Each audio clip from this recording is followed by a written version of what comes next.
Hello అండి, అందరూ ఎలా ఉన్నారు? నేనైతే చాలా బాగున్నానండి. ఇప్పుడు మనం చూసిన శారీస్ అయితే అండి, ఇది వచ్చేసి మంచి beautiful purple colour sari.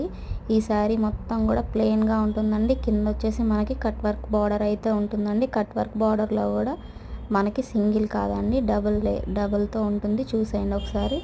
Double cut work అయితే వచ్చేస్తుంది. శారీ అయితే చాలా అంటే చాలా బ్యూటిఫుల్గా ఉందండి. ఇందులో మనకి కలర్స్ అయితే అవైలబుల్గా ఉన్నాయండి. బ్లౌజ్ అయితే ఇది డిజైనర్ బ్లౌజ్ అయితే వచ్చేస్తుంది. బ్లౌజ్ అయితే హ్యాండ్ అయితే ఫుల్ వర్క్ ఉంటుందండి. బ్లౌజ్ మొత్తం కూడా బూటీస్ అయితే ఉంటాయి. స్టిచ్చింగ్ చేసేసే వస్తుందండి బ్లౌజ్ అయితే. ఇది నెక్స్ట్ కలర్ అండి. ఇది వచ్చేసి మంచి బ్యూటిఫుల్ నెమల్ పింఛం కలర్ శారీ. బ్లౌజ్ అయితే దీనికి కూడా డిజైనర్ బ్లౌజే వస్తుంది. శారీ ఇది కూడా ఒకసారి చూసేయండి. లుక్ అయితే చాలా అంటే చాలా బాగుంది. శారీ అయితే మీరు ఎలా అయినా కట్టుకోవచ్చు అండి. శారీ అయితే చాలా ఎక్సలెంట్గా ఉంటుంది. మీకు ఎవరికైనా నచ్చినట్టు